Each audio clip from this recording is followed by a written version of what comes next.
Sa chambre a cette odeur de vieille personne, souffla ma belle-fille au téléphone, sans se douter que j'étais juste de l'autre côté de la porte.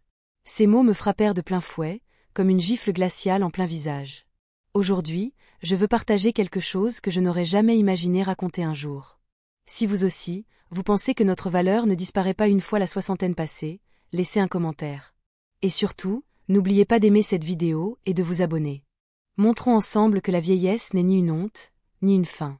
Je me prénomme Elena Bitancur, j'ai 79 ans, et ce que je m'apprête à vous dire, c'est l'histoire d'une vie dévouée à ceux que j'aimais, et qui m'ont finalement fait sentir que je n'avais plus ma place. Ni dans la maison de mon propre fils, ni nulle part ailleurs. Ce matin-là, la lumière douce du soleil s'infiltrait par la fenêtre de la cuisine dans la grande maison d'André, en banlieue de Sao Paulo. Le faisceau traçait une ombre fine sur le plan de travail en marbre, toujours glacial sous mes doigts. Je tenais ma tasse en céramique, les mains tremblantes, tandis que la cuisine brillait dans ses tons sobres, ce que Juliana appelait des nuances élégantes. Pour moi, c'étaient des couleurs tristes, grises comme un ciel d'orage. Les luminaires en cristal projetaient une lumière froide, presque chirurgicale. Là-bas, tu pourras être seul, avait dit André un jour, avec ce ton sec qu'ont les enfants quand ils prennent une décision à la place de leurs parents. Juliana et moi avons assez d'espace. Ce sera mieux ainsi, pour tout le monde. Mieux. Ce mot me hante depuis des mois. La chambre qu'il m'avait attribuée était au fond du couloir, à côté de la buanderie. La machine à laver ronronnait jour et nuit, et André avait dit que c'était plus pratique pour moi, car je n'aurais pas à monter les escaliers. Mais je connaissais la vérité. On m'avait reléguée à l'écart, aussi loin que possible, tout en me répétant qu'il faisait cela par souci pour moi. La pièce sentait les produits chimiques, l'assouplissant et le désinfectant bon marché. Rien à voir avec l'odeur des sachets de lavande que je mettais dans mes tiroirs, depuis 40 ans. Mes affaires semblaient égarées dans cet espace qui ne m'appartenait pas. Chaque matin, je me levais avant le lever du soleil, comme je l'avais toujours fait à la ferme. Je descendais en silence dans la cuisine, préparais du café, essuyais les surfaces déjà propres. Parfois, je croisais le regard de Clara. Je lui souriais, en pensant à la fillette qui me réclamait autrefois mes petits sablés à la cannelle. Mais elle détournait les yeux, comme si me répondre risquait de lui attirer des reproches. Je murmurais, comme par habitude, « Bonjour, mes amours ». Mais aucun ne me répondait plus vraiment. Je n'étais plus qu'un bruit de fond, une présence floue qu'on évite sans même s'en rendre compte. La chambre est derrière l'abri à outils, comme ça les invités ne la voient pas depuis la terrasse, expliquait Juliana à quelqu'un, l'air crispé. Ce n'est pas le genre d'ambiance qu'on veut donner à la maison. Elle disait cela avec son sourire poli, celui qu'elle réservait aux conversations qu'elle jugeait embarrassantes. Ce matin-là, je buvais mon café seul dans la cuisine. Je regardais les oiseaux picorer les graines dans la mangeoire suspendue sous ma fenêtre, un petit bricolage que j'avais fait moi-même. Et puis, j'ai entendu des voix provenant du salon. La cafetière était dans cette direction, et j'avais besoin de remplir ma tasse. C'est là que je les ai entendues. Je jure que tout le rez-de-chaussée sent la vieille dame. La voix de Juliana résonnait clairement à travers la porte ouverte. Son ton était sec, cinglant, exaspéré, comme la façon dont elle avait parlé du jardinier qui avait laissé de l'herbe coupée dans l'allée. Je ne sais pas si c'est son parfum, ses médicaments ou simplement autre chose. Velis, j'en peux plus. Sa chambre pue. Ces mots m'ont fait l'effet d'un coup de poing. Je suis restée figée dans l'embrasure de la porte, ma tasse de café à mi-lèvres, à regarder ma belle-fille arpenter la pièce, qui ne m'avait jamais semblé être un endroit où je me sentais à ma place. Et elle cuisine des plats étranges et démodés, a poursuivi Juliana, la voix prenant de l'ampleur. Toute la maison sent, je ne sais pas, la nourriture de maison de retraite. J'ai commencé à acheter des désodorisants hors de prix et à les placer stratégiquement, mais rien n'y fait. C'est comme une présence qui plane sur tout. J'ai repoussé mes pantoufles silencieuses contre le sol en marbre et me suis appuyée contre le mur du couloir. Mon cœur battait si fort qu'il devait l'entendre. André, bien sûr, ne dit rien, a poursuivi Juliana. Il fait comme si tout allait bien, mais je vois le malaise des enfants. Ils ne veulent plus inviter d'amis. On peut leur en vouloir.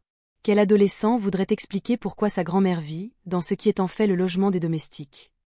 La tasse à café m'a glissé des mains et s'est brisée sur le sol, éparpillant des tessons de céramique et du café chaud sur le marbre immaculé.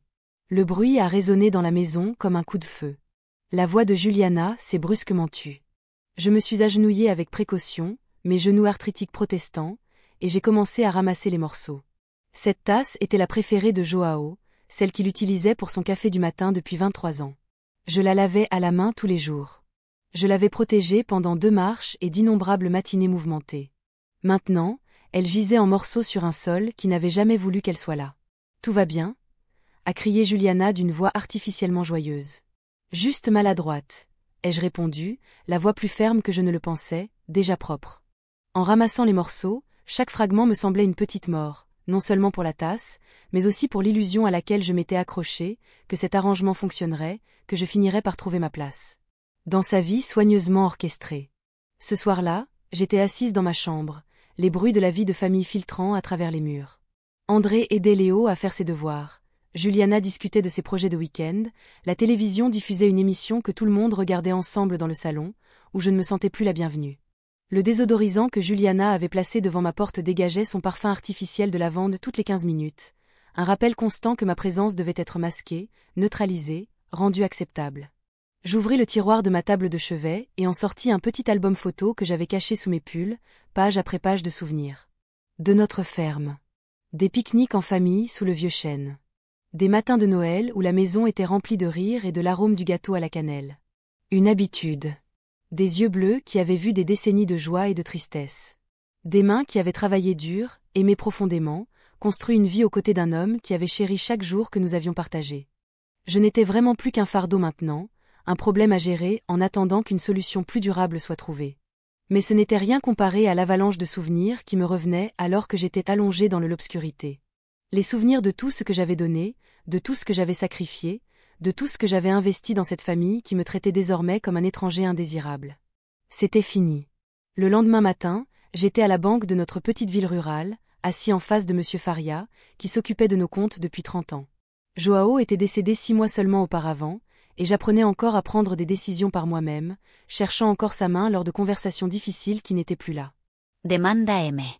Faria, le visage marqué par l'inquiétude, en examinant les documents. Ce sont les économies de toute une vie. Tout ce que vous et John avez gagné en travaillant dur. 7 000 $, chaque centime économisé pendant des décennies de travail agricole, en vendant des œufs et des légumes au marché du village, et en travaillant sur le chantier pendant les mois d'hiver où Joao était en friche. De l'argent que nous avions prévu d'utiliser pour nos vieux jours, pour les voyages dont nous rêvions mais que nous n'avions jamais faits, car il y avait toujours quelque chose dont la ferme avait besoin en premier. André en a besoin. Ai-je dit simplement en signant les papiers avec le même stylo que Joao avait utilisé pour signer notre prêt immobilier 35 ans plus tôt. La famille avant tout. Cet argent avait sauvé l'entreprise de conseil d'André. Il lui avait permis de conserver la maison où Juliana construisait sa vie parfaite. En 2 ans, son entreprise s'était redressée et prospérait. Il m'a envoyé une carte de remerciement avec un message générique et une photo des jumeaux nouveau-nés. Aucune mention de remboursement. Aucune mention du fait que je vivais désormais entièrement de ma retraite pendant qu'il conduisait des voitures de luxe et partait en vacances dans des endroits que je n'avais vus que dans les magazines. Mais ce n'était pas la première fois, n'est-ce pas? Je me suis retournée, tirant la fine couverture contre moi, tandis que d'autres souvenirs remontaient à la surface, comme des bulles dans des eaux sombres. Il y avait les frais de scolarité d'André. Joao et moi avions hypothéqué notre ferme à 2 reprises pour payer ses études à l'USP, l'université que Juliana avait fréquentée, où il l'avait rencontré à une fête de fraternité. 4 ans de frais de scolarité, de logement et de nourriture.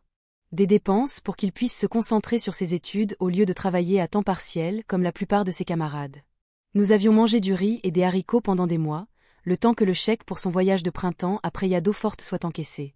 Joao avait porté le même manteau d'hiver pendant 10 ans, bouchant les trous avec du ruban adhésif au lieu d'en acheter un nouveau, car André avait besoin d'argent pour les manuels et un ordinateur portable. C'est un investissement pour son avenir, disait Joao quand je m'inquiétais de la diminution de nos économies. Il prendra soin de nous quand nous serons vieux. Lorsqu'André a obtenu son diplôme avec mention, il nous a serrés dans ses bras lors de la cérémonie et nous a promis de ne jamais oublier ce que nous avions sacrifié pour lui. La semaine suivante, il a déménagé à Sao Paulo et a trouvé un emploi dans un cabinet de conseil. Ses relations sont devenues mensuelles. Puis seulement pendant les vacances, puis seulement à Noël et à mon anniversaire, si j'avais de la chance. J'étais allée aux rendez-vous médicaux de Joao en voiture, car André était occupé au travail et ne pouvait pas sortir. J'étais restée assise seule dans les salles d'attente, tenant la main de Joao pendant que les infirmières lui expliquaient les options de traitement et les effets secondaires, prenant des décisions concernant l'homme que j'avais aimé pendant 53 ans, tandis que notre fils participait à des dîners clients et à des séminaires d'entreprise. La nuit du décès de Joao, j'ai appelé André à 2h47 du matin. Son téléphone est tombé sur la messagerie. J'ai rappelé. La mensajerie. Finalement, Juliana a répondu au 4e appel, la voix irritée et endormie. Hélène, on est au milieu de la nuit. Qu'est-ce qui ne va pas?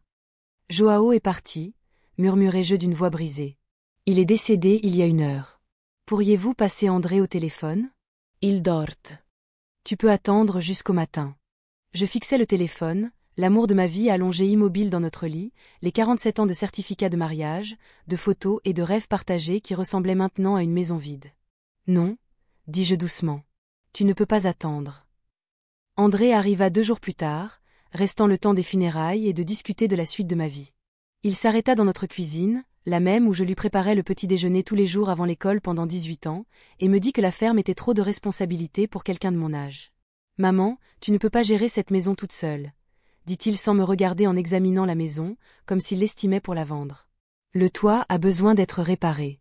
La plomberie est vieille. Et si tu tombais et que personne ne te retrouvait dans quelques jours? Juliana hocha la tête avec sympathie en ouvrant les placards et en examinant notre vaisselle simple, nos meubles dépareillés, notre collection de modestes trésors de nos vies avec l'expression qu'on prendrait en visitant une friperie. J'ai beaucoup d'espace, ajouta-t-elle d'une voix rayonnante d'enthousiasme forcé. Et ce serait tellement bien que les enfants passent plus de temps avec leur grand-mère, sauf qu'ils ne me remarquent presque pas. Liu, aujourd'hui âgé de 14 ans, était trop occupé par son école privée d'élite et son équipe de foot pour me remarquer. Clara, 12 ans, passait son temps à suivre des cours de danse et des stages de codage qui coûtaient plus cher que ce que Joao et moi dépensions en courses par mois. J'avais renoncé à mon indépendance, à ma maison, à mon jardin, à mes voisins qui me connaissaient depuis 40 ans, à mon église, où je chantais dans la chorale. Depuis mes 16 ans, j'avais renoncé à mon identité d'Helena Bitancur, femme d'agriculteur, pilier de la communauté, une femme qui connaissait sa valeur.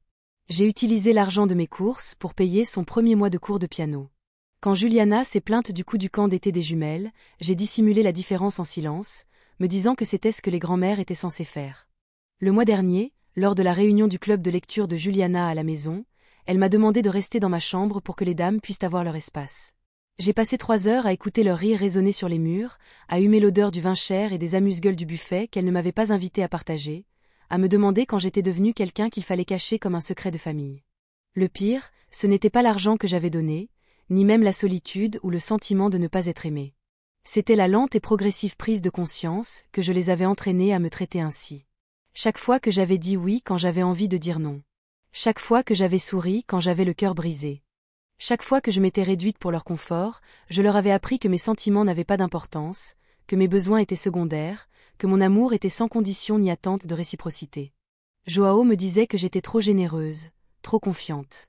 Helena, ma chérie, me disait-il quand je prêtais de l'argent à des voisins qui ne me le remboursaient jamais ou que je me portais volontaire pour chaque comité d'église qui avait besoin d'aide. On ne peut pas sauver tout le monde. Parfois, il faut se sauver soi-même.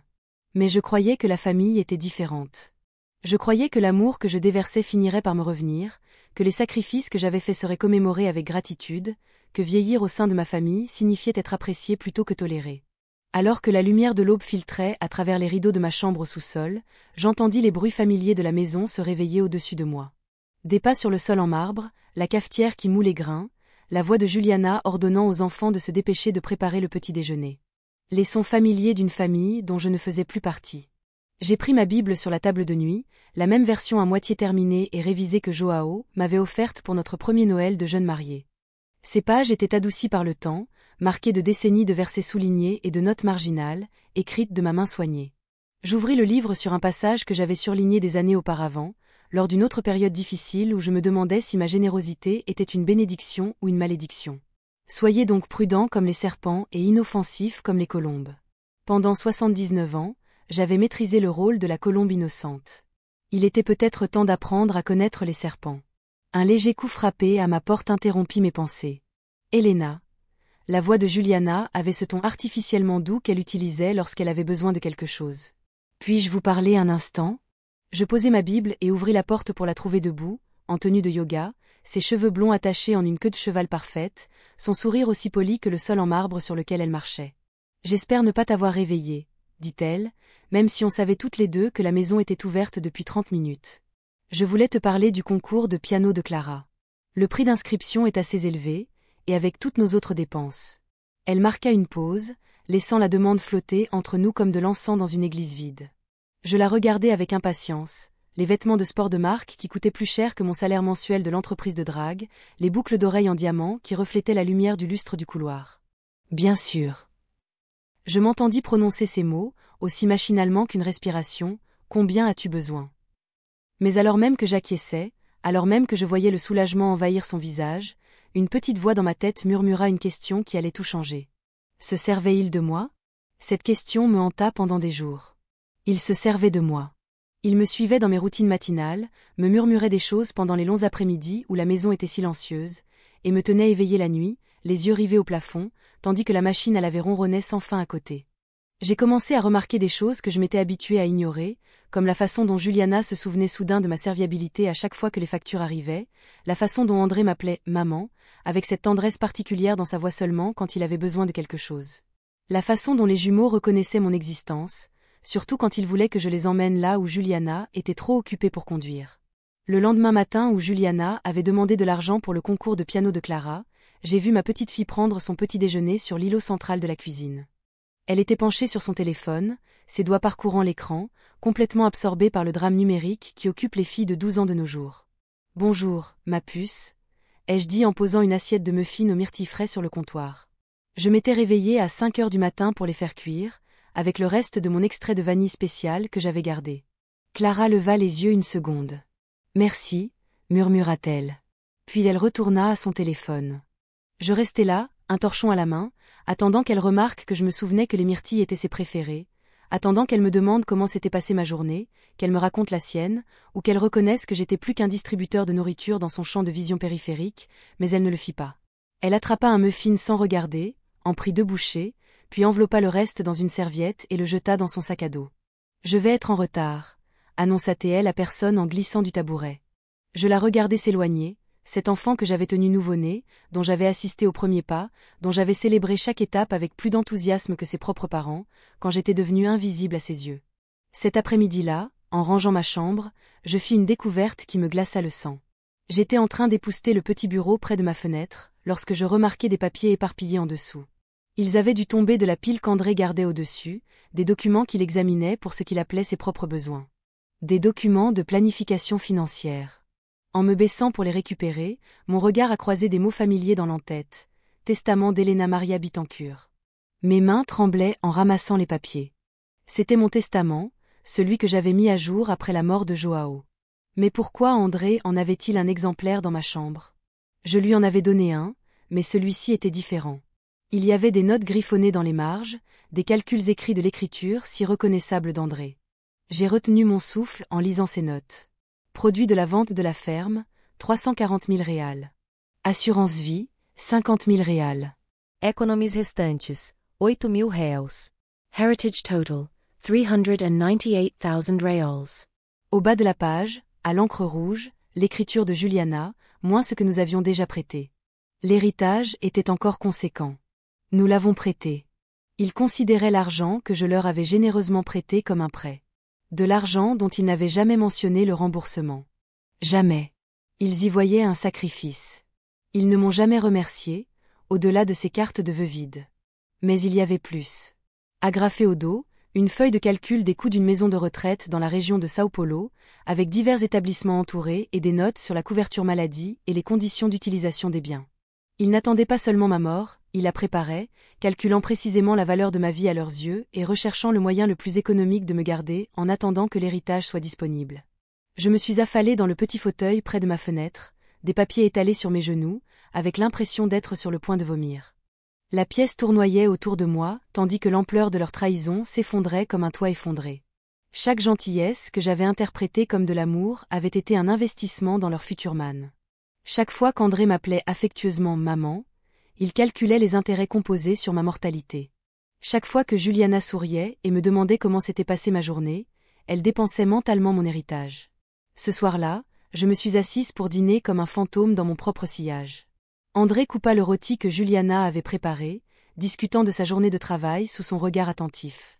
Les jumeaux mangèrent dans leur silence habituel, toujours rivés à leur téléphone, malgré la règle « pas d'appareil au dîner », qui ne s'appliquait apparemment qu'à leur convenance. « Maman, tu es silencieux ce soir ?» demanda André en versant de la sauce dans son assiette. Tout va bien? Je lui jetai un coup d'œil par-dessus la table. Cet homme que j'avais porté dans mon ventre pendant des mois, soigné pendant mes maladies infantiles, encouragé à chaque match de baseball et à chaque pièce de théâtre de l'école. Son visage était agréable, voire inquiet, mais je voyais maintenant la calculatrice derrière ses yeux. Maintenant que je savais où chercher. Je vais bien, dis-je doucement, juste fatigué. Tu devrais te reposer davantage, ajouta Juliana avec cette inquiétude vive et artificielle. À ton âge, tu devrais mieux prendre soin de toi.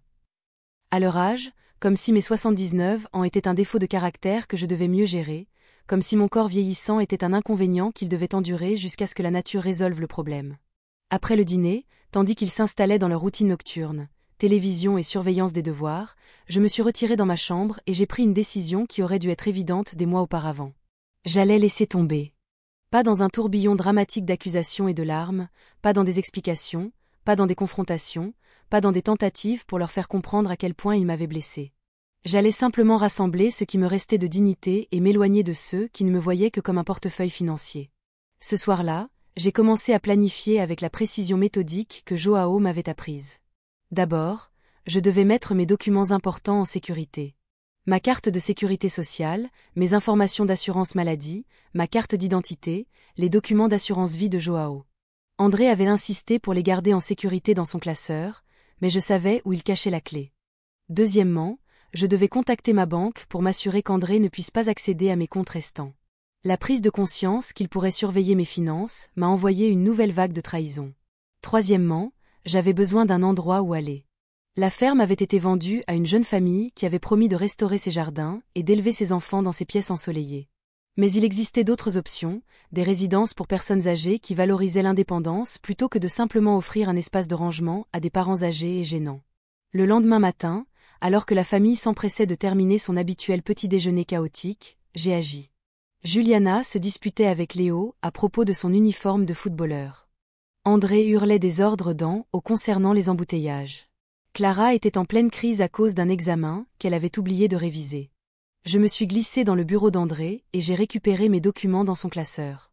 La clé était exactement là où il l'attendait toujours, scotchée sous le tiroir de son bureau, car il n'avait jamais été particulièrement créatif pour cacher des choses. En rassemblant mes papiers, j'ai découvert d'autres preuves de sa planification. Un dossier intitulé « Elena, Future Care Option » contenait des brochures pour les maisons de retraite subventionnées par l'État, des formulaires de demande d'aide médicale et un calendrier suggérant que je devrais bénéficier de soins professionnels dans les 6 prochains mois. Une brochure était entourée de rouge, Maison de l'Espoir. Soins de base à partir de 200 réaux par mois. Le texte surligné disait « Les membres de la famille sont encouragés à venir nous rendre visite à des heures précises. Les effets personnels doivent être limités à ce qui peut tenir dans l'espace de rangement prévu. » Ils avaient déjà choisi ma cage. J'ai tout photographié avec le smartphone que Clara m'avait appris à utiliser à Noël dernier, lorsqu'elle semblait encore apprécier ma compagnie. Puis, avec précaution, j'ai remis les documents à leur place et verrouillé le classeur. En retournant dans ma chambre, j'ai ressenti quelque chose que je n'avais pas ressenti depuis des mois, la clarté. Le brouillard de confusion et de doute qui avait obscurci ma pensée se dissipait, remplacé par une compréhension claire et nette de ma position exacte dans les priorités de ma famille. J'étais un atout à gérer, pas une personne à aimer. Cet après-midi-là, alors que la maison était vide, j'ai appelé le numéro d'une carte de visite que je gardais dans mon portefeuille depuis des années, grâce à Vasconcelos, l'aide-soignante qui avait pris soin de Joao pendant ces derniers mois. Elle avait été si gentille, si sincère dans sa compassion, que j'avais gardé sa carte, pensant qu'un jour peut-être j'aurais besoin de quelqu'un qui se soucierait vraiment de mon bien-être plutôt que de ma volonté. Donna Helena Bittencourt. Sa voix gracieuse était chaleureuse, avec une charmante surprise. Quel plaisir d'avoir de vos nouvelles. Pour la première fois depuis des mois, quelqu'un m'avait posé cette question et avait sincèrement voulu entendre la réponse. Je vais mieux, ai-je admis, me surprenant moi-même par mon honnêteté. Grâce. J'ai besoin d'aide. Pas d'aide médicale, mais j'ai besoin d'apporter des changements à ma vie et je ne sais pas par où commencer. Bien sûr, a-t-elle dit sans hésiter.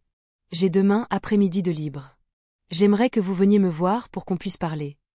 En fait, dis-je en regardant autour de moi dans la chambre d'amis équipée d'une chaîne hi-fi, aucune maison n'était jamais apparue. On pourrait se retrouver ailleurs ? Peut-être dans ce petit café sur la place du centre-ville où l'on sert du vrai café. La Grâce, la rivière. Un son de cloche d'argent. Parfait. Je vais vous donner des informations sur d'excellentes résidences pour personnes âgées que je connais. Des endroits où les gens ont vraiment envie de vivre, pas seulement d'exister. Après avoir raccroché le téléphone, je me suis assise dans mon fauteuil près de la fenêtre et j'ai regardé un cardinal se poser sur la mangeoire à oiseaux. La lueur rouge vive de ses plumes sur le ciel gris d'octobre était comme un signe, un rappel que même dans les saisons les plus sombres, il pouvait encore y avoir des moments d'une beauté saisissante. Pour la première fois depuis la mort de Joao, j'ai ressenti quelque chose qui m'avait manqué si longtemps que j'en avais oublié le nom. L'espoir.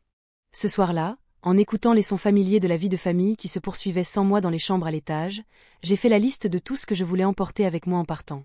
Ce n'était pas grand-chose. Les vêtements de Joao étaient encore accrochés dans mon placard, me réconfortant lors des nuits les plus difficiles, notre photo de mariage, ma Bible, la courte pointe que ma mère avait cousue, tout le reste, l'accumulation d'une vie qui m'avait autrefois semblé si importante, me semblait soudain comme des encres qui me coulaient. Demain, j'entamerai le processus de libération de ceux qui avaient pris mon amour pour un sentiment de droit. Demain, je commencerai à réapprendre à être Elena Bitancur, au lieu d'être simplement la mère gênante d'André. Ce soir, pour la première fois depuis des mois, je me suis endormie sans pleurer.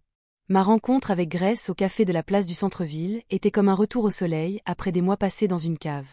Elle est arrivée 10 minutes en avance. Son sourire chaleureux et son étreinte sincère m'ont rappelé ce que c'était que d'être accueillie plutôt que tolérée. « Elena, tu as l'air fatiguée », dit-elle tandis que nous nous installions dans un coin. Ses yeux marrons étaient emplis d'une inquiétude qui n'attendait aucune compensation. « Tu dors bien ?» Du réconfort et un gâteau de semoule de maïs qui avait vraiment le goût de la recette de ma grand-mère. Je lui racontais tout sur la tasse cassée et les paroles cruelles de Juliana, sur la découverte du testament grâce à leurs calculs, sur les brochures de la maison de retraite et sur la froide constatation que je n'étais plus qu'un investissement financier qu'ils attendaient de rentabiliser.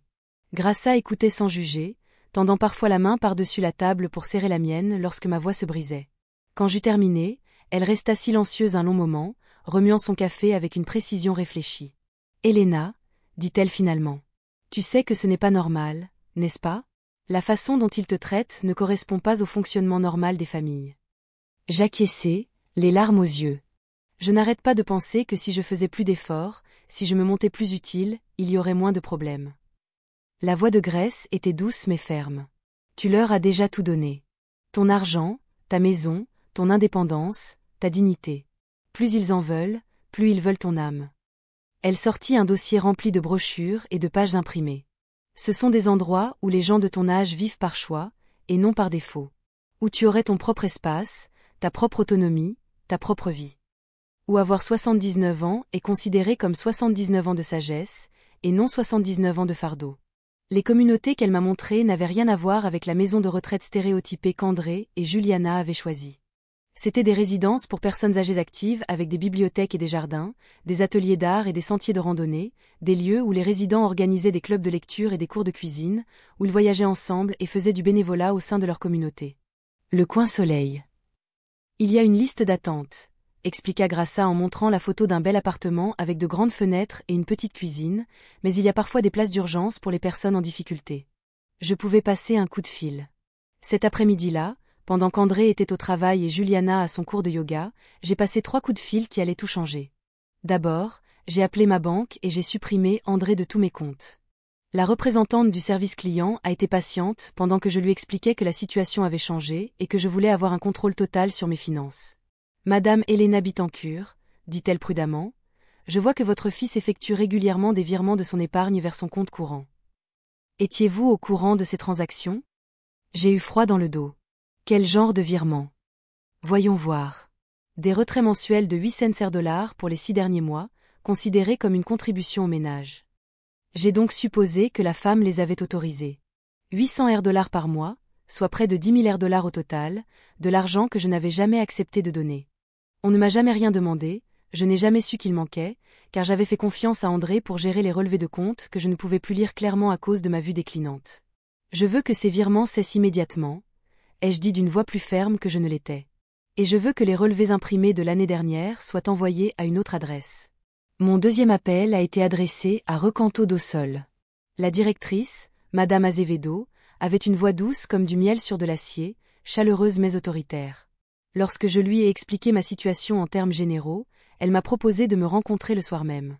Oui, Madame Elena Bitancur. Nous avons accueilli plusieurs résidents qui nous ont rejoints après des difficultés familiales, a-t-elle déclaré avec diplomatie. Parfois, ceux qui prétendent nous aimer le plus sont ceux qui nous comprennent le moins.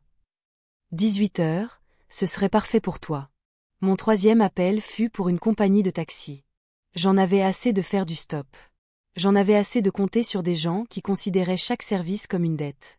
Quand André est rentré ce soir-là, je l'attendais dans le salon, non pas caché dans mon sous-sol, ni invisible, assise dans son fauteuil blanc immaculé, comme si j'avais le droit d'occuper de la place dans ce qui était techniquement encore la maison de mon fils. Maman, il semblait sincèrement heureux de me voir, cette tendresse éprouvée inondant sa voix. Comment s'est passée ta journée? Juliana a mentionné que tu étais sortie cet après-midi. Oui, ai-je dit, j'avais juste quelques courses à faire. Des courses. Juliana est sortie de la cuisine, ses vêtements de yoga troqués contre le genre de tenue décontractée plus chère qu'elle portait quand elle voulait avoir l'air élégante sans effort. Pour quelle course aurais-tu dû me demander de t'emmener? J'ai hélé un taxi. Le silence qui a suivi était assourdissant. André et Juliana échangea un regard que je reconnus désormais, la même expression qu'ils avaient utilisée lorsqu'ils discutaient de mes futures options de soins, dans des conversations chuchotées qu'ils pensaient que je n'entendais pas. Maman, dit lentement André, assis en face de moi. Prendre un taxi peut coûter cher, et à ton âge, sortir seul. Et s'il t'arrivait quelque chose? Si tu te perdais ou te perdais? J'ai 79 ans. Je ne suis pas sénile, répondis-je, surprise par la fermeté de ma propre voix.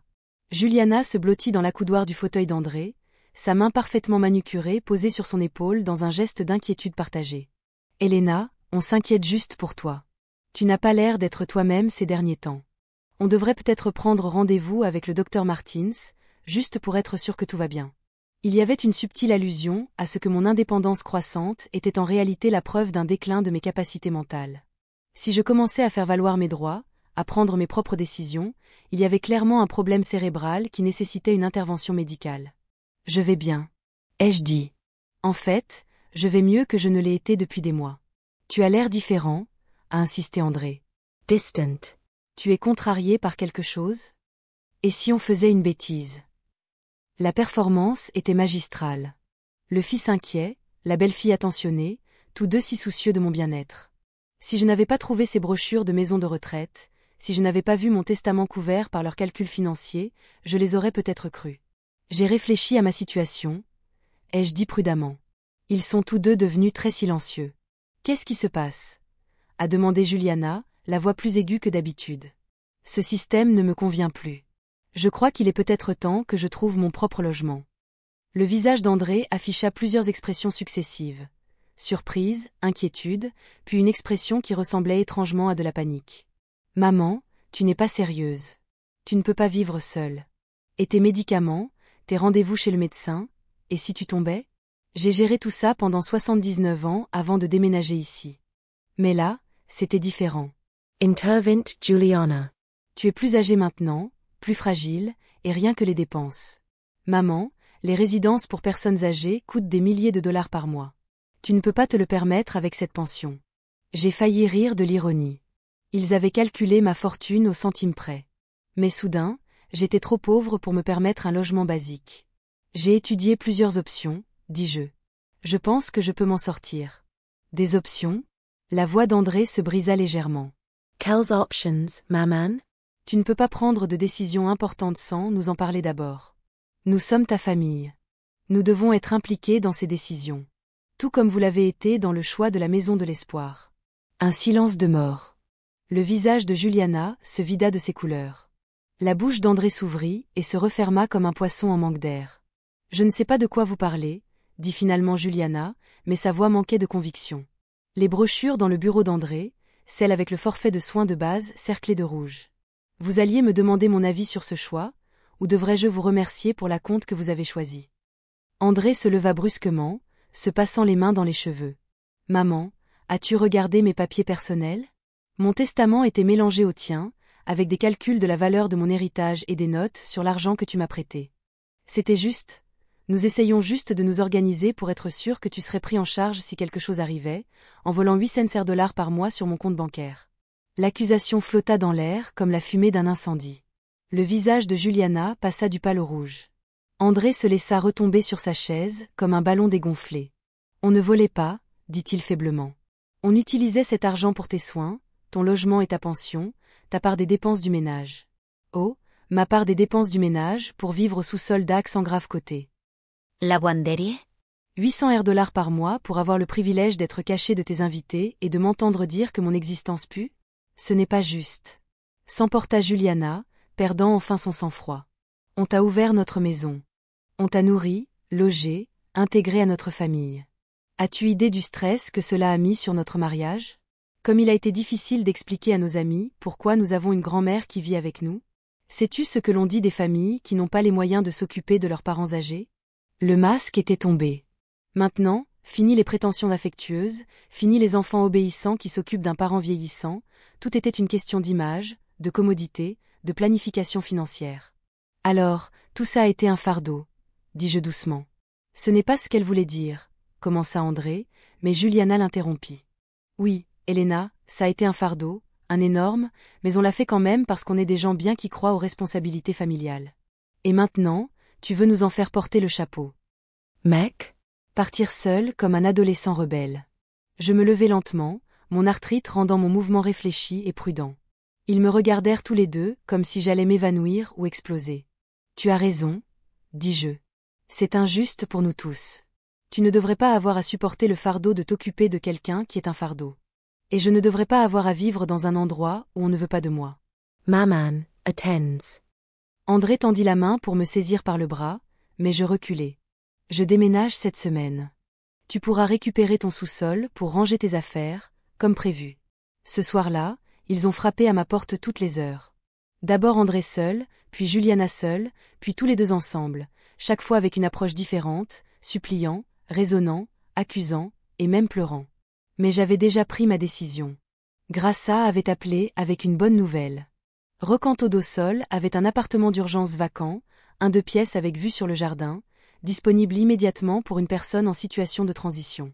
Le lendemain matin, pendant qu'ils étaient au travail et à l'école, j'ai rangé mes quelques affaires dans les valises que j'avais apportées 8 mois plus tôt. Grassa est arrivé avec un ami qui possédait un camion de déménagement, et ensemble, nous avons transporté les vestiges de mon ancienne vie au début de ma nouvelle. J'ai laissé un mot sur le comptoir de la cuisine, à côté de la cafetière que j'utilisais tous les matins pour faire du café, et que personne ne m'avait jamais partagé. Merci de m'avoir appris la différence entre être en famille et être à la maison. J'ai trouvé un endroit où je peux être les deux. Elena, alors que nous quittions la maison dans une maison qui ne m'avait jamais accueillie, j'ai ressenti quelque chose que je n'avais pas ressenti depuis la mort de Joao, la liberté. Ce sentiment était si étrange, si inattendu, que je me suis mise à pleurer sur le siège passager de la voiture de Grassa. Mais pour la première fois depuis des mois, ce furent des larmes de soulagement plutôt que de désespoir. Mon premier matin, dans ce coin reculé. Je me suis réveillée sans le bruit d'une machine à laver qui ronronnait à travers les murs. Le silence était si profond, si paisible, que l'espace d'un instant, j'ai oublié où j'étais. Puis la lumière du soleil a inondé les fenêtres orientées à l'est au lieu du nord. Et je me suis souvenue. J'étais libre. L'appartement était petit, mais parfait. Un salon avec une cheminée que je pouvais utiliser. Une cuisine avec une fenêtre au-dessus de l'évier donnant sur un jardin où les résidents cultivaient des tomates et des herbes aromatiques, et une chambre qui ne sentait pas la lessive industrielle. Tout était à moi, à réparer, à savourer, à habiter, sans permission ni excuse. Je préparais mon café dans ma propre cafetière, avec les belles tasses en porcelaine que j'avais récupérées du placard, fini les tasses ébréchées et les matins pressés. Essayant de rester invisible. Assise à ma petite table à manger, j'observais un homme âgé s'occuper des parterres de fleurs à l'extérieur, fredonnant et chantant tout en travaillant. Lorsqu'il m'aperçut à la fenêtre, il sourit et me fit un signe de la main. Un vrai sourire. Non.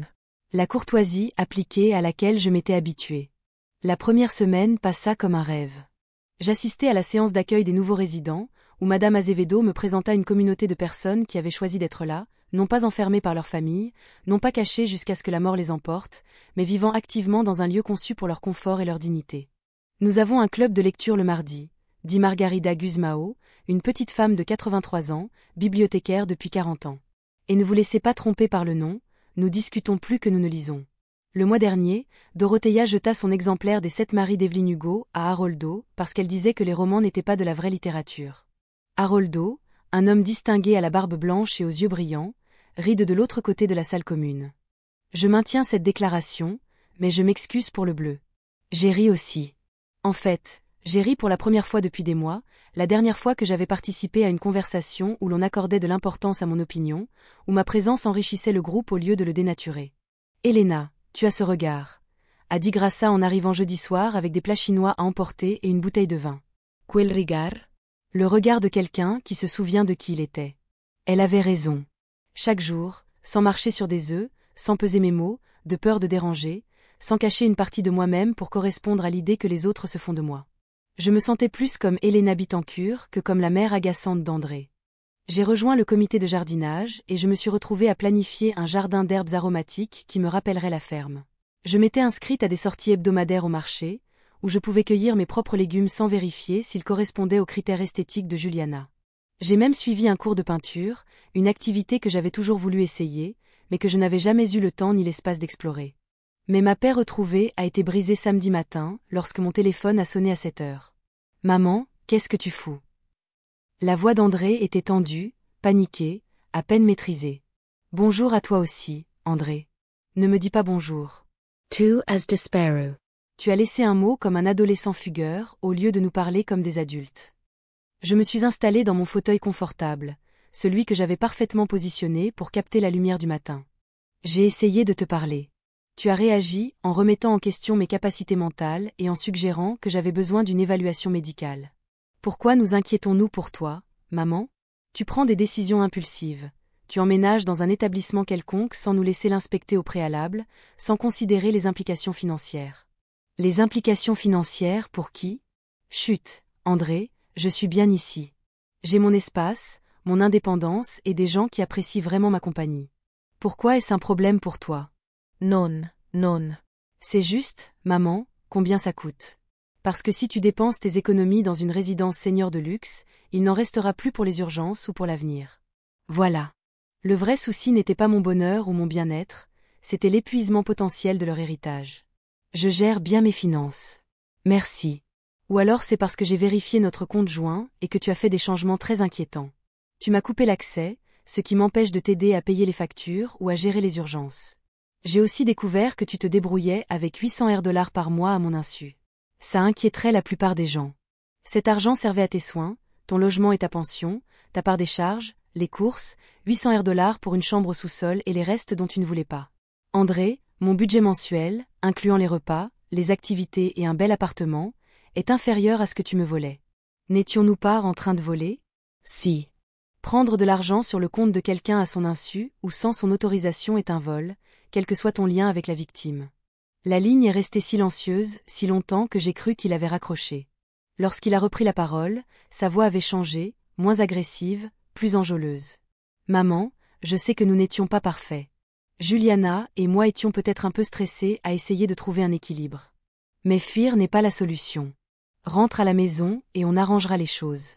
On fera mieux. C'est chez moi maintenant. Ce n'est pas chez toi. Ta maison est avec ta famille, ton fils et tes petits-enfants qui t'aiment. Les aimer? Parce que quand j'y vivais, Clara ne reconnaissait presque pas mon existence. Le me traitait comme un meuble. Tu me cachais de tes sorties, et Juliana se plaignait de mon odeur à ses amis. Étais-tu en train d'écouter des conversations privées chez moi? Oui. Ou ce que je croyais être chez moi. En fait, je n'étais qu'un locataire temporaire, payant un loyer que je ne savais pas devoir.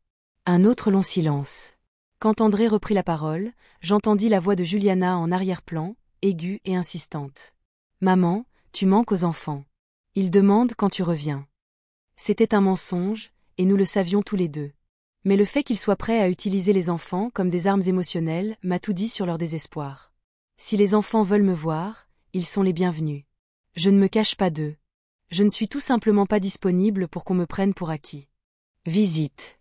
Maman, tu es à 20 minutes. Ce n'est pas comme si on pouvait aller te voir. Non. Je suppose que cela demanderait un réel effort pour passer du temps avec moi, plutôt que de simplement cohabiter dans le même immeuble.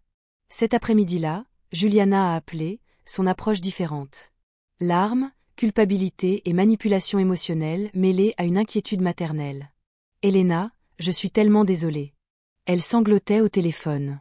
Je sais que je n'étais pas la belle-fille que tu méritais. Je sais que j'ai dit des choses horribles et que j'ai été égoïste et insensible, mais je t'en prie, rentre à la maison. Les enfants sont dévastés. Léo n'arrête pas de demander où est passée grand-mère, et Clara s'endort en pleurant, pensant avoir fait quelque chose de mal. Si c'était vrai, ça aurait peut-être marché. L'Elena d'il y a 3 mois aurait immédiatement fait ses valises, accablée de culpabilité à l'idée de faire souffrir ses petits-enfants.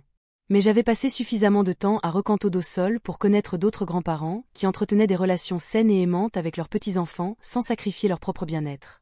Juliana, si les enfants veulent avoir une relation avec moi, je suis tout à fait ouverte. Mais ce sera une relation basée sur le respect mutuel, pas une relation où je serai censée acheter leur affection avec de l'argent et de la servitude. Ce n'est pas ça.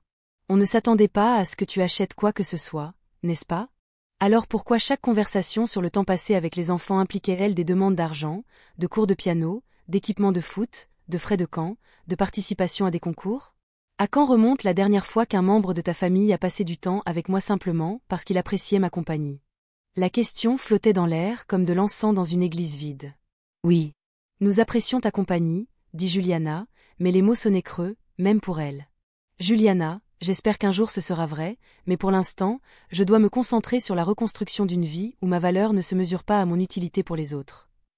Lundi, une visiteuse surprise est arrivée sans prévenir. J'arrosais les jeunes plants d'herbes aromatiques que j'avais plantés dans des petits pots sur ma terrasse quand quelqu'un a frappé à ma porte. Par le Judas, j'ai vu Clara debout dans le couloir, jouant avec les sangles de son sac à dos.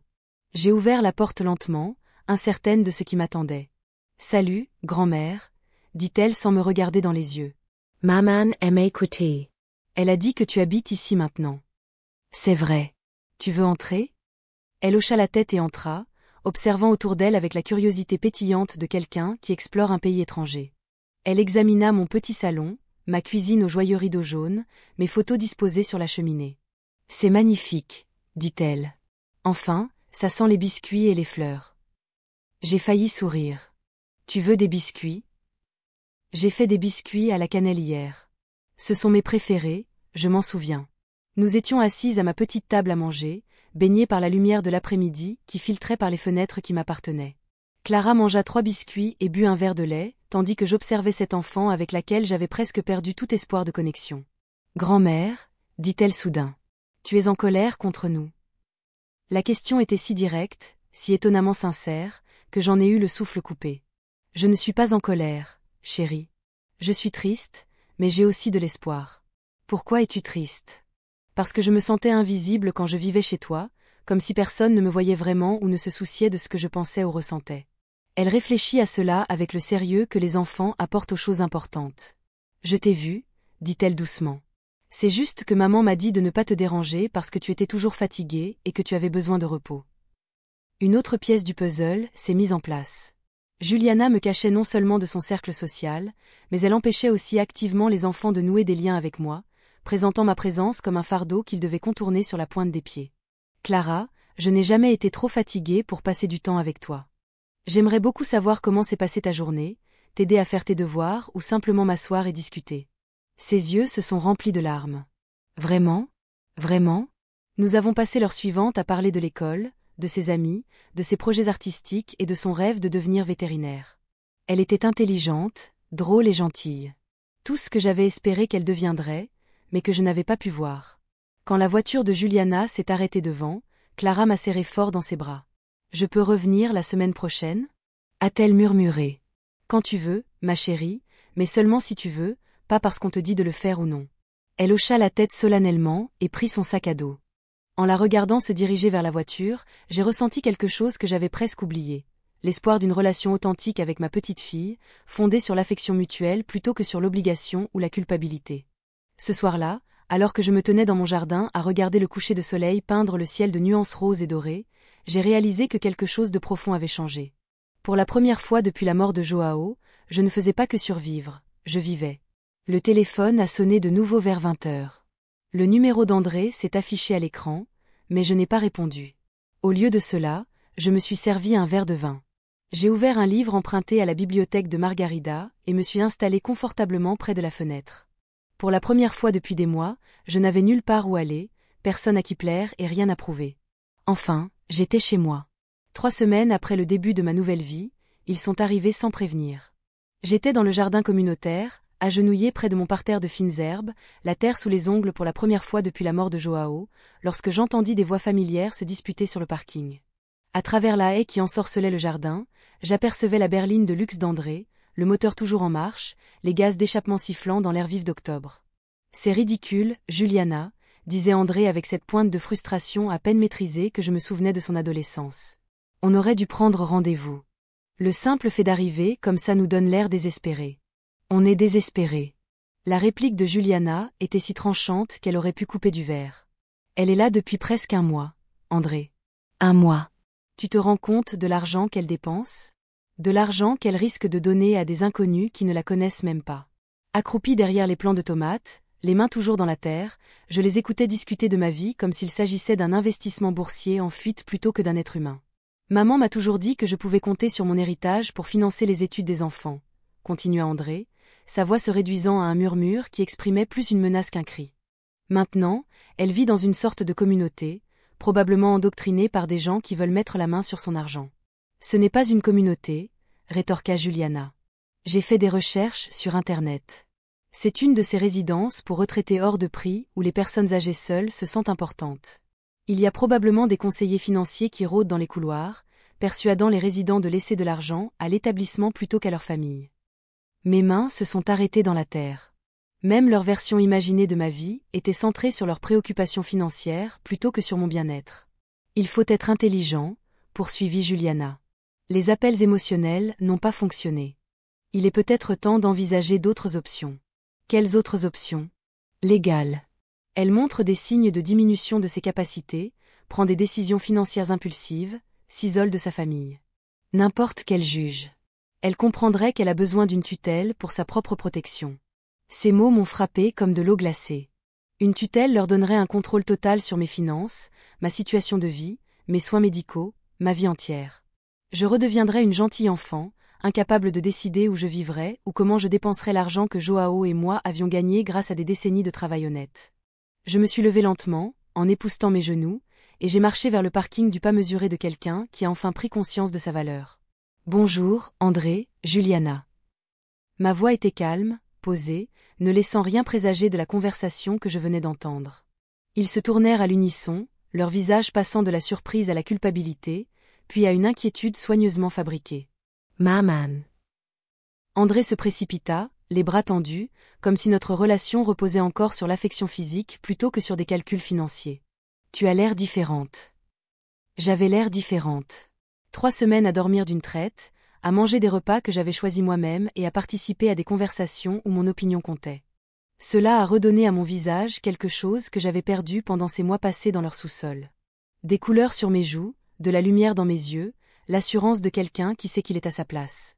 Moi aussi, je me sens différent, ai-je répondu, acceptant son étreinte tout en restant émotionnellement distant. Qu'est-ce qui vous amène ici ? Nous voulions voir où vous vivez, a dit Juliana, son regard parcourant les bâtiments bien entretenus et les jardins paysagers avec l'expression de quelqu'un qui calcule la valeur d'une propriété. Pour m'assurer que vous êtes en sécurité. Je suis en sécurité. Vous voulez une visite ? Ils ont échangé un regard que j'ai maintenant reconnu comme une communication silencieuse sur leurs objectifs communs. Ce serait merveilleux, a dit André. Nous nous demandons si cet endroit est adapté à quelqu'un de votre âge, avec vos besoins. Mes besoins, comme si j'avais besoin d'aménagements particuliers plutôt que simplement du respect et de l'autonomie accordée à tout adulte. Je les ai conduits à travers le centre communautaire, où Margarida menait sa discussion de l'après-midi sur son livre, d'une voix suffisamment forte pour être entendue dans 3 quartiers. Haroldo jouait au piano des classiques de jazz, tandis que Dorothea chantait en duo avec une voix qui, probablement magnifique il y a 50 ans, était toujours aussi enthousiaste aujourd'hui. L'atelier d'art vibrait d'une créativité silencieuse, tandis que les résidents travaillaient sur des peintures, des céramiques et des objets artisanaux qui ne seraient jamais considérés comme des loisirs. C'est très actif, observa Juliana en regardant un homme de 80 ans démontrer la bonne technique de putting à un groupe de femmes qui partageaient clairement son avis. Ne trouvez-vous pas toute cette stimulation épuisante ?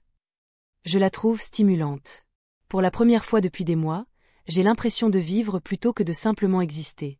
André examinait tout avec l'œil critique d'une personne effectuant une inspection. Il posait des questions pertinentes sur la sécurité, les installations médicales, les protocoles d'urgence, autant de préoccupations légitimes qui auraient pu m'émouvoir si je ne les avais pas entendus discuter de procédures de tutelle 10 minutes plus tôt. À notre arrivée à mon appartement, ils entrèrent avec l'air prudent de personnes pénétrant en territoire potentiellement hostile. C'est plus petit que je ne le pensais, dit Juliana en examinant mon salon avec son mobilier confortable et ses touches personnelles. C'est parfait pour moi. Je n'ai pas besoin de beaucoup d'espace, juste assez pour être moi-même. Mais, maman, André s'est assis dans mon fauteuil sans y être invité.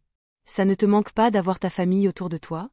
Tu ne te sens pas seule ici avec tous ces inconnus? Ces inconnus sont devenus amis plus vite que je ne l'aurais imaginé. Et maintenant, je vois Clara chaque semaine. Elle vient parce qu'elle en a envie, pas parce qu'on lui dit qu'elle y est obligée. À ce propos, la voix de Juliana prit un ton que j'avais appris à reconnaître comme le prélude. Ultimatums. On se demandait si ces visites devraient être plus encadrées. Plus encadrées, vous savez, pour éviter que Clara ne se sente dépassée par le fait de devoir vous divertir. Le masque tombait à nouveau.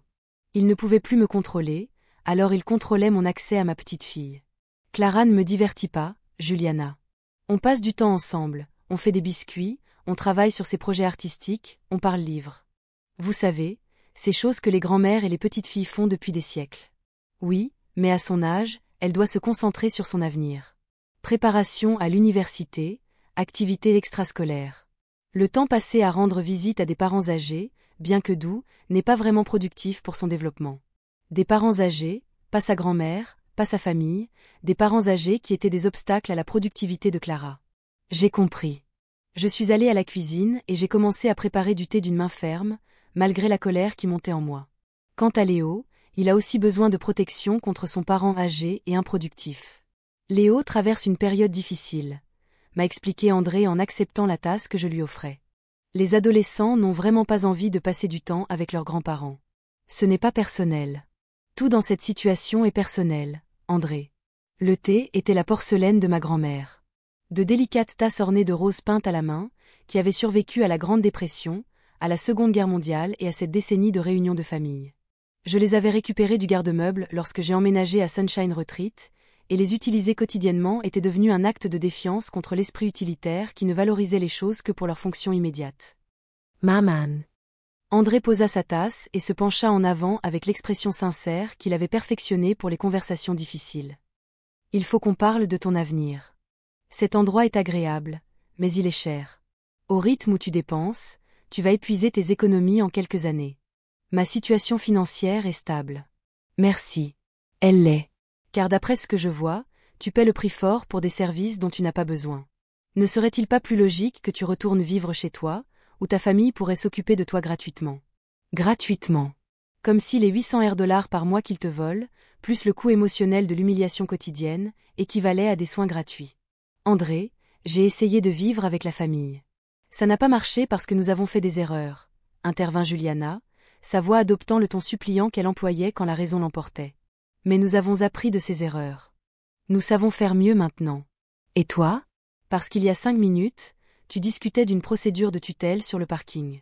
Le silence qui suivit fut assourdissant. Le visage d'André pâlit.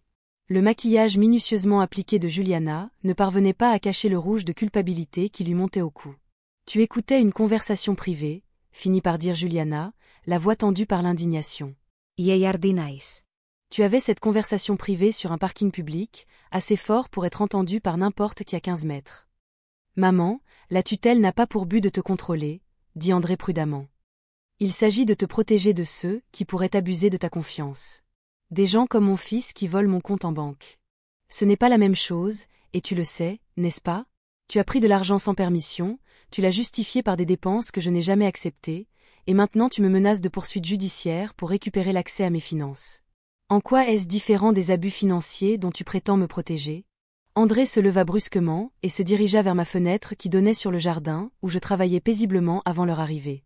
C'est exactement de ça que je parle, dit-il d'une voix plus forte. Tu es devenu paranoïaque, tu te méfies de ta propre famille. Ces gens-là te bourrent la tête d'idées d'indépendance et d'autonomie. Mais maman, tu as 79 ans, tu as la maladie de Parkinson, tu prends 6 médicaments différents, tu ne vois pas assez bien pour conduire la nuit. À un moment donné, la réalité doit primer sur tes sentiments. Ma réalité, c'est que je suis plus heureuse et en meilleure santé que depuis la mort de ton père. Mes sentiments comptent parce qu'ils sont les miens, et pour la première fois depuis des mois, je n'ai pas besoin de m'excuser de les avoir. Juliana rejoignit André à la fenêtre et, ensemble, ils contemplèrent la communauté qui m'avait accueilli à bras ouverts. Elena, s'il te plaît, sois raisonnable, dit Juliana, sa voix adoptant le ton persuasif qu'elle employait avec les enfants lorsqu'ils résistaient au coucher. Nous ne sommes pas l'ennemi ici, nous sommes ta famille. Nous t'aimons. Alors, prouve-le-moi. Quoi? Prouve-moi que tu m'aimes. Pas mon argent, ni mon utilité, ni mon héritage potentiel. Prouve-moi que tu m'aimes en tant que personne. Ils se regardèrent. Puis ils me regardèrent comme si je leur avais demandé de résoudre un problème de calcul avancé. On n'a rien à prouver, dit André. Après tout, l'amour ne se prouve pas, c'est quelque chose qu'on ressent. L'amour se prouve, ai-je corrigé, par des actes, par des priorités. Et vos actes ont clairement démontré quelles étaient vos priorités. Je suis retournée dans ma chambre et suis revenue avec un dossier que j'avais préparé précisément pour ce moment.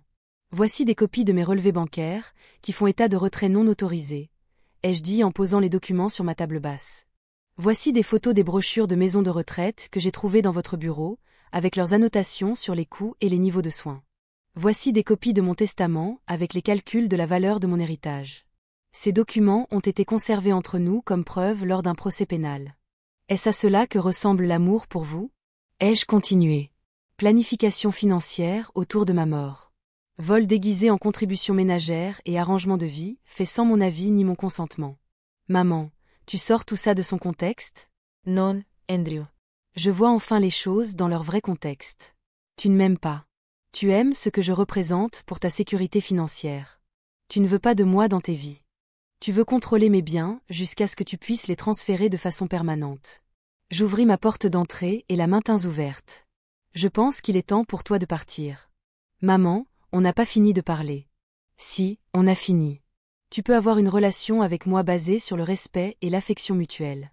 Tu peux être sincère, ou continuer à comploter pour contrôler mon argent et ma vie, mais tu ne peux pas tout avoir. Tu fais une erreur, dit Juliana en attrapant leur manteau. Quand tu seras dans un lit d'hôpital, sans famille autour de toi parce que tu t'es aliéné tout ce qui compte pour toi, tu regretteras ton entêtement. Juliana, je suis restée des mois dans des lits d'hôpital métaphoriques, entourée d'une famille qui considérait ma douleur comme un désagrément à gérer plutôt qu'un réconfort à offrir. Je risque d'affronter une véritable maladie, entourée de personnes qui ont choisi de prendre soin de moi, plutôt que de personnes qui se sentaient obligées de me tolérer. Alors que sa voiture quittait le parking, j'ai ressenti quelque chose d'inattendu, un soulagement si profond que j'en ai eu les larmes aux yeux. J'avais enfin cessé d'essayer de gagner l'amour de personnes qui n'avaient aucune intention de m'en donner. J'avais enfin choisi ma dignité plutôt que leur approbation. Pour la première fois depuis la mort de Joao, je me suis sentie vraiment libre. Ce soir-là, Margarida a frappé à ma porte avec une bouteille de vin et un sourire entendu. « Journée difficile ?» a-t-elle demandé, assise dans mon fauteuil comme si elle y avait sa place. « Journée éclairante », ai-je répondu en versant 2 verres de vin dans les flûtes en cristal de ma grand-mère. « Ce sont généralement les plus difficiles », a-t-elle dit en levant son verre. « Pour la lucidité et le courage d'agir en conséquence. »« Pour la liberté », répondis-je, « et pour avoir choisi la famille qui te choisit. » Nous avons trinqué à cela, au coucher du soleil, en peignant mes fenêtres en or, et au rire qui s'échappait du patio, où mes voisins, ma vraie famille, profitaient de leur soirée ensemble. Enfin, j'étais chez moi. 6 mois après cette ultime confrontation, je me suis regardée dans le miroir de ma salle de bain, et j'ai à peine reconnu la femme qui me regardait. Fini les joues creuses et le regard perpétuellement las de celle qui s'était peu à peu repliée sur elle-même. Mon visage s'était empâté à force de manger des plats que j'appréciais vraiment au lieu de grignoter des restes dont personne d'autre ne voulait. Mes cheveux, que j'avais commencé à faire coiffer par un professionnel au salon de coiffure de la communauté, encadraient mon visage de douces ondulations argentées qui accrochaient la lumière. Et surtout, je souriais. Pas l'expression forcée et désolée que j'affichais depuis des mois, mais un sourire sincère qui naissait dans mes yeux et rayonnait vers l'extérieur. « Elena, tu es presque rayonnante », dit Grassa à mon arrivée pour notre rendez-vous café hebdomadaire. Elle était devenue plus que l'ange qui m'avait sauvée de ce lit d'hôpital. Elle était devenue une amie chère, la sœur que je n'avais jamais eue mais que j'avais toujours désirée. Je me sens radieuse, ai-je admis en versant du café sur la porcelaine fine que j'utilisais désormais tous les jours. Hier, Haroldo m'a dit que je faisais 10 ans de moins qu'à mon arrivée. Haroldo essaie de t'inviter au bal de la communauté depuis 3 semaines. Rio Grassa. Le pauvre homme rougit comme une tomate dès qu'on entre dans la salle à manger. Je sentais le feu me monter aux joues.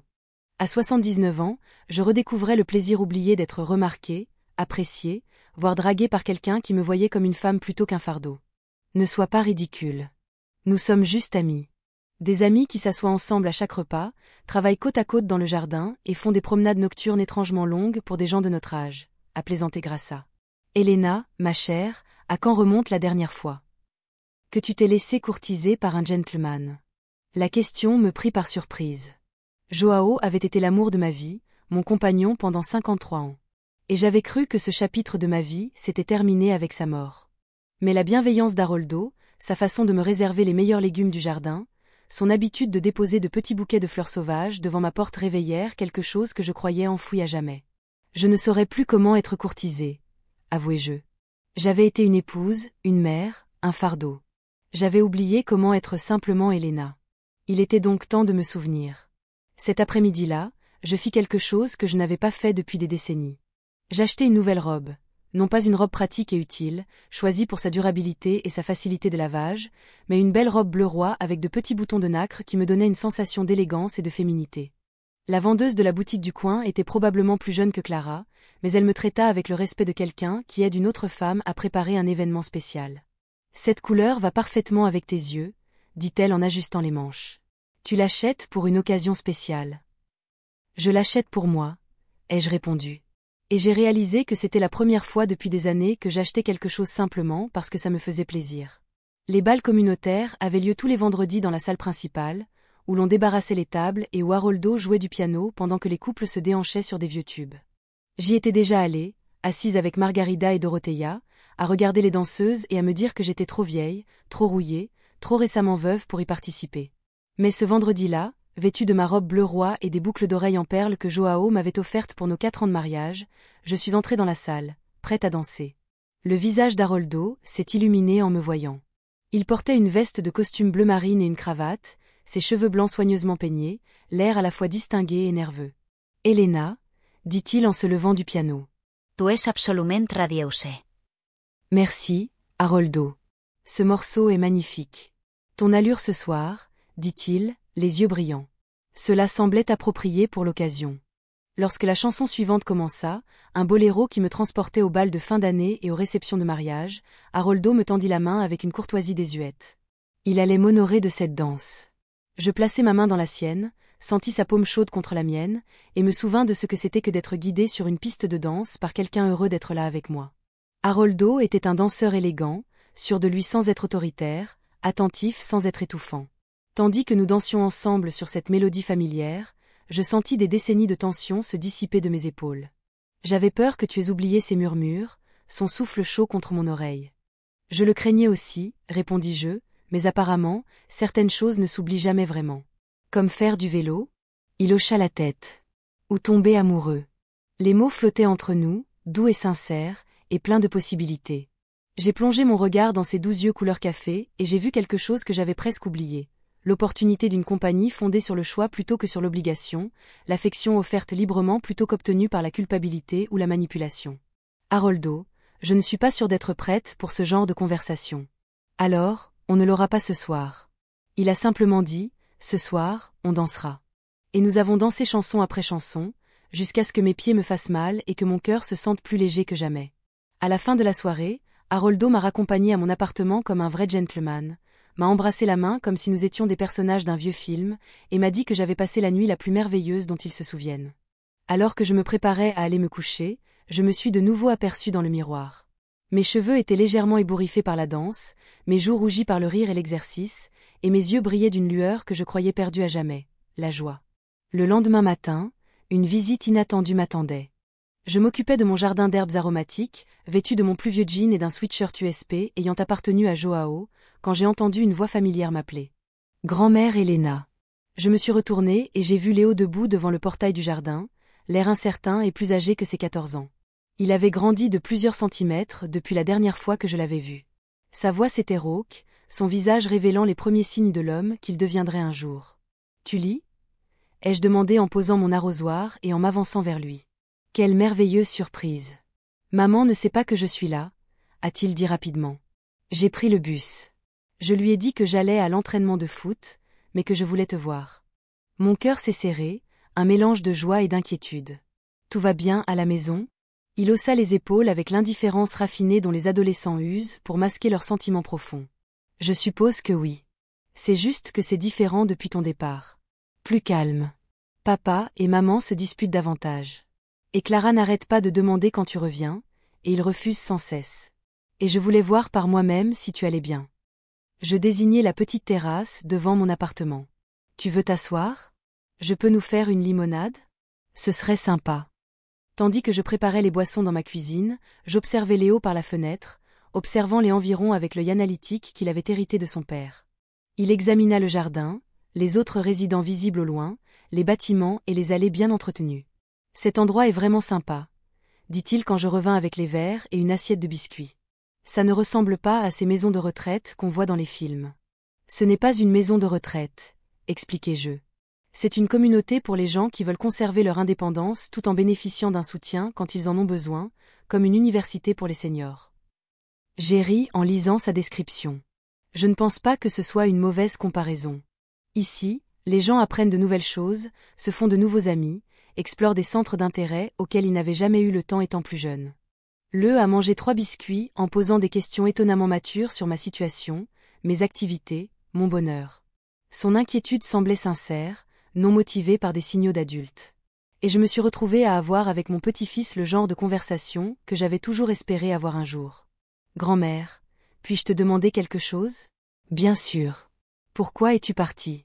Je sais que maman, papa et papa disent que c'était parce que tu voulais plus d'indépendance, mais il a marqué une pause, se débattant avec des mots trop compliqués pour son vocabulaire d'adolescent.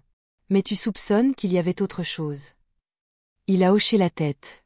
J'ai réfléchi à la part de vérité à partager avec un adolescent déjà, complexé par des parents qui n'avaient jamais appris à distinguer leurs besoins de ceux des autres. Léo, parfois les adultes prennent des décisions qui semblent dures ou déroutantes, mais qui sont en fait des actes de respect de soi. Je suis partie parce que j'ai réalisé que je vivais une situation où je ne pouvais pas être moi-même, où mes besoins et mes sentiments comptaient moins que le confort des autres. Alors, tu n'étais pas heureuse avec nous? La douleur dans sa voix me brisait le cœur. Cet enfant avait été pris au piège de la manipulation et de la trahison par des adultes qu'il était trop jeune pour comprendre. Léo, mon malheur n'avait rien à voir avec Clara. Vous êtes tous les deux des enfants merveilleux, et je vous aime plus que vous ne pouvez l'imaginer, mais l'amour ne suffit pas toujours à faire fonctionner une situation de vie. Penses-tu revenir un jour? Je pense que je serai toujours ta grand-mère. Peu importe où je vis. Et je pense que la relation que nous construisons maintenant, alors que tu deviens une jeune adulte, peut être celle que nous choisissons. Nous avons passé l'heure suivante à parcourir le quartier. Léo a rencontré Haroldo, impressionné par ses connaissances en statistiques de football, et Margarida, qu'il a immédiatement invité à participer à la rédaction du bulletin d'information communautaire. Lorsqu'il a dû partir pour prendre le bus, Léo a semblé plus détendu, plus compréhensif envers ma décision. « Grand-mère », dit-il en arrivant à l'arrêt de bus. « Je suis désolé si on t'a fait du mal quand tu vivais avec nous. Je ne savais pas. Tu ne m'as pas fait du mal, ma chérie. Tu étais juste une enfant, et c'est exactement ce que tu es censé faire. Je peux revenir te voir, genre, régulièrement. J'adorerais, mais Léo, je ne serai pas le secret que tu caches à tes parents. Si tu veux entretenir une relation avec moi, tu dois être honnête et ouvert. » Il envisagea la chose avec le sérieux de quelqu'un qui réfléchit à d'importantes décisions d'adulte. « Je leur parlerai, dit-il finalement. Peut-être qu'ils comprendront mieux maintenant qu'ils verront que cet endroit n'est pas une secte bizarre ou ce qui les inquiétait. » Alors que son bus démarrait, j'ai senti quelque chose se tordre dans ma poitrine. Pendant des mois, j'avais pleuré la perte de mes petits-enfants, convaincu que choisir mon propre bien-être signifiait sacrifier ma relation avec eux. Mais la visite de Léo m'a montré que le véritable amour, celui fondé sur une affection sincère plutôt que sur des obligations familiales, pouvait survivre à la distance géographique et même à la manipulation parentale. Ce soir-là, j'ai appelé Clara pour lui annoncer la visite de Léo. Son enthousiasme était contagieux tandis qu'elle préparait sa propre visite la semaine suivante, cette fois avec l'accord de ses parents, cette fois-ci à contre-cœur. « Grand-mère, Léo dit que tu as un petit ami. » Elle le dit avec le scandale ravi d'une adolescente de 12 ans qui découvre l'amour entre adultes. « J'ai un bon ami qui se trouve être un gentleman, » ai-je corrigé, même si je ne pouvais m'empêcher de sourire. Le dit qu'il t'a apporté des fleurs. Haroldo est très attentionné. Penses-tu l'épouser? La question m'a complètement prise au dépourvu. Le mariage ne m'avait même pas effleuré l'esprit. Je m'habituais encore à l'idée que quelqu'un veuille passer du temps avec moi pour le simple plaisir de ma compagnie. Clara, ma chérie, je crois que j'apprends encore à être heureuse seule. L'amour, c'est merveilleux, mais ce n'est plus quelque chose que je dois accomplir moi-même. Mais crois-tu que tu pourrais l'aimer quand même? Non pas parce que tu as besoin de lui, mais parce que ce serait agréable venant de la bouche d'un enfant. Ma petite fille de 12 ans venait d'exprimer quelque chose que je n'avais pas réussi à exprimer. La différence entre un besoin désespéré et un choix heureux. Oui, dis-je lentement. Je pense que je pourrais l'aimer quand même. Ce soir-là, alors que je me préparais à aller me coucher dans mon espace, entouré de mes propres choix, je réfléchissais à quel point ma vie avait radicalement changé. 6 mois plus tôt, j'étais une ombre, tapie dans la maison de quelqu'un d'autre, reconnaissante des miettes d'attention et terrifiée à l'idée d'être un fardeau supplémentaire. Maintenant, j'étais une femme avec des amis, des centres d'intérêt, des options et même la possibilité d'une histoire d'amour. Je ne me contentais plus de survivre à la mort de Joao, au rejet d'André ou à la cruauté de Juliana. Je vivais pleinement, joyeusement, authentiquement, pour la première fois depuis aussi longtemps que je me souvienne. En éteignant les lumières et en m'installant dans mon lit confortable, j'entendais Haroldo jouer du piano dans la salle commune, la mélodie de The Way You Look Tonight, flottant à ma fenêtre comme une berceuse. Demain, je m'occuperai de mon jardin, m'inscrirai au club de lecture, déjeunerai avec Grace, et si je me sentais assez courageuse, dirais peut-être à Haroldo que j'aimerais avoir cette conversation sur le fait de tomber amoureux. Après tout, demain, le travail de refleurissement continuerait. 1 an plus tard, je suis assise dans mon jardin par une fraîche matinée d'automne, regardant l'aube peindre le ciel de teintes dorées et roses qui me rappellent le cours d'aquarelle que j'ai commencé le mois dernier. Mes mains, autrefois tremblantes d'anxiété et de Parkinson, sont fermes tandis que je sers ma tasse à café. La même tasse ébréchée dans laquelle Joao buvait autrefois. Aujourd'hui, un précieux souvenir de l'amour véritable, plutôt qu'un symbole de tout ce que j'avais perdu. Haroldo s'assoit à côté de moi sur la chaise, assortie à celle qu'il a apportée de son appartement lorsque nous avons décidé de fusionner notre rituel du café matinal. Nous ne parlons pas beaucoup pendant ces premières heures. Nous avons appris qu'un silence confortable est l'un des bienfaits d'une amitié profonde. Il lit son journal pendant que je me concentre sur mes pensées. Nous sommes tous deux satisfaits de savoir que nous sommes exactement là où nous avons choisi d'être. 1 sou pour tes pensées, dit-il en levant les yeux de sa séance de sport avec ce doux sourire qui me fait encore battre le cœur comme celui d'une écolière. Je pense autant, dis-je, à tout ce que je pensais avoir perdu et à tout ce qu'il m'en reste.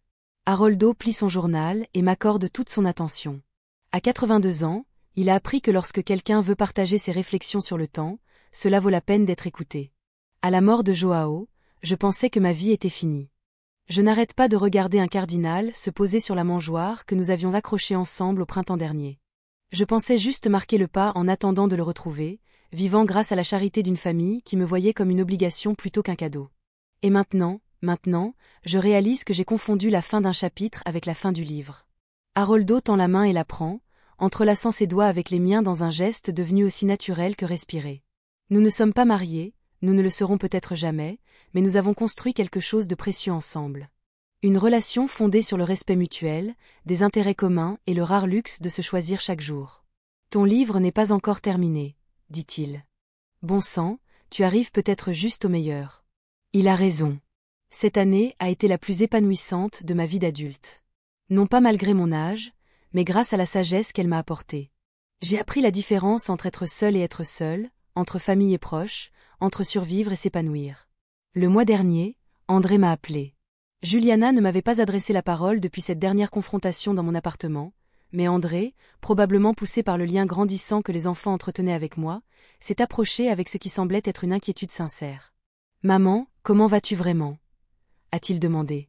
Et pour la première fois depuis des années, sa voix ne trahissait aucune intention cachée que je pouvais déceler. « Je vais merveilleusement bien, André, mieux que je ne l'ai été depuis longtemps. Les enfants disent que tu es différent, plus heureux. Je suis plus heureux. Je vis la vie que je choisis plutôt que celle que les autres attendent de moi. » Il y eut un long silence. « Maman, je veux que tu saches que j'ai réfléchi à la façon dont les choses ont fini entre nous. Je sais que nous avons fait des erreurs. Nous. » Un autre silence, plus long cette fois. « J'ai fait des erreurs. Je me suis laissé penser à tes finances plus qu'à tes sentiments. J'ai laissé Juliana me convaincre que gérer ta vie était la même chose que se soucier d'elle. Oh, ce n'étaient pas des excuses complètes. » André ne parvenait toujours pas à admettre l'ampleur de sa trahison, mais c'était une reconnaissance plus grande que je ne l'espérais. « André, j'apprécie, mais j'ai besoin que tu comprennes quelque chose. Je n'ai plus besoin que tu prennes soin de moi. Je n'en ai jamais eu besoin. Ce dont j'avais besoin, c'était que tu m'aimes inconditionnellement, que tu apprécies ma présence sans compter. On peut essayer de reconstruire quelque chose. Non, pas l'ancienne relation, mais quelque chose de nouveau. » J'avais réfléchi à cette question à maintes reprises au cours de l'année écoulée. La réponse est venue facilement maintenant. Oui. Mais seulement si tu m'acceptes telle que je suis maintenant, pas comme la grand-mère commode que tu voudrais que je sois. Je ne retournerai pas vivre chez toi. Je ne ferai pas semblant d'être inutile pour que tu te sentes importante. Je ne m'excuserai pas d'avoir une vie qui ne tourne pas autour de tes besoins. D'accord, dit-il calmement. Je pense que je peux y arriver. On verra bien. Les relations se construisent sur des actes, pas sur des promesses. Depuis, nous avons pris un café 2 fois, des conversations embarrassantes au cours desquelles nous avons tous deux dû apprendre de nouvelles façons d'interagir. André découvre peu à peu que je suis plus intéressante en tant que personne indépendante que je ne l'ai jamais été en tant que mère indépendante. J'apprends à le voir comme un être humain imparfait plutôt que comme le fils parfait que j'avais imaginé. C'est un progrès, quoique lent. Le me rend visite un week-end sur 2. Officiellement, cette fois, il est devenu mon conseiller en technologie, m'aidant à utiliser la tablette que j'ai achetée pour les cours d'art numérique et me passant des appels vidéo avec Grace lorsqu'elle rend visite à ses petits-enfants.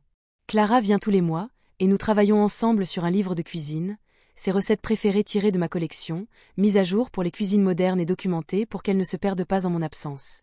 Grand-mère, m'a-t-elle dit lors de sa dernière visite. J'aimerais te demander quelque chose, mais je ne veux pas te blesser.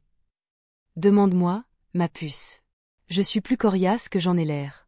Quand tu vivais avec nous, faisais-tu semblant d'être heureuse? Parce que je me souviens que tu souriais beaucoup, mais maintenant je sais à quoi tu ressembles quand tu es vraiment heureuse. Et c'est différent. La question était si perspicace, si sincère, que j'en ai eu le souffle coupé. Oui, Clara. I faisais semblant. Je pensais que si je souriais suffisamment, si j'étais assez serviable, si je demandais le strict minimum, les gens finiraient par vouloir de moi, au lieu de me tolérer. C'est triste. Ça l'était. Mais vous savez quoi? Apprendre à arrêter de faire semblant a été l'une des meilleures choses que j'ai faites pour moi. Maintenant, quand je souris, c'est parce que je le ressens. Elle hocha la tête avec la sagesse que les enfants ont parfois face aux vérités émotionnelles que les adultes compliquent. Je suis contente que tu aies arrêté de faire semblant, grand-mère. Je préfère la vraie toi. Ta vraie personne. À 79 ans, je te rencontrais enfin pour la première fois. Haroldo et moi terminions notre café, tandis que la communauté prenait vie autour de nous. Margarida passe par là, faisant sa tournée quotidienne de journaux, s'arrêtant pour nous rappeler l'avant-première du film de ce soir. Dorothea saisit la scène sur son balcon, où elle étend du linge, défiant délibérément la règle de la communauté concernant les cordes à linge. Son petit acte de rébellion que tout le monde fait semblant de ne pas remarquer. Les Silva du bâtiment s'effont leur promenade matinale. Toujours main dans la main, après 62 ans de mariage. Voilà mon monde désormais. Ni parfait, ni glamour, mais authentique. Un endroit où je suis valorisée pour ce que je suis, plutôt que pour ce que je peux offrir, où mon âge est considéré comme une accumulation d'expérience, plutôt qu'une date d'expiration imminente. Elena, dit Haroldo, tandis que nous récupérons nos tasses de café et nous préparons à commencer la journée. Regrettes-tu d'avoir quitté ta famille? Je réfléchis sérieusement à la question. Il y a 1 an, la réponse aurait été immédiate et culpabilisée. Maintenant, je comprends que quitter le foyer familial n'était pas la même chose que quitter ma famille. Je regrette d'avoir mis si longtemps à m'estimer suffisamment pour exiger un meilleur traitement. Je regrette d'avoir appris aux gens à me considérer comme sacrifiable, d'avoir agi comme si je l'étais. Mais partir, non. Partir a été la première chose honnête que j'ai faite depuis des années. Un conseil pour ceux qui pourraient être dans une situation similaire? La question me surprend. Haroldo connaît mon histoire, mais il ne m'a jamais demandé d'en tirer des leçons auparavant. N'attendez plus qu'on vous donne la permission de vivre votre vie, dis-je sans hésiter. Arrête de croire que ta valeur dépend de l'approbation des autres. Arrête d'accepter des miettes d'affection de la part de gens qui devraient t'offrir des repas copieux d'amour et de respect. C'est plus dur qu'il n'y paraît quand on est seul et effrayé. Tout est brisé, et ce qui vaut la peine est plus difficile qu'il n'y paraît. Mais tu sais ce qui est encore plus dur? Passer le reste de ta vie à te demander ce qui serait arrivé si tu avais eu le courage de parier sur toi-même. Haroldo sourit et m'embrasse sur la joue avec la tendre affection de quelqu'un qui a appris que l'amour ne diminue pas avec l'âge, il devient simplement plus précieux parce que nous comprenons sa rareté, tandis que je me prépare pour ma journée. Cours d'aquarelle à 10h, déjeuner avec Grace à midi, club de lecture à 15h, dîner avec Haroldo à 18h. Je m'émerveille de voir à quel point mon agenda est rempli, non pas d'obligations que je redoute, mais d'activités que je choisis parce qu'elles me procurent de la joie.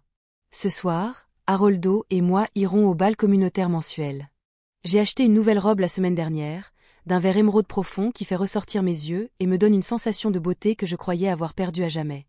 Nous danserons sur la musique de notre jeunesse, entourés d'amis qui célèbrent notre bonheur plutôt que notre ressentiment. Demain, je rencontrerai un notaire pour mettre à jour mon testament.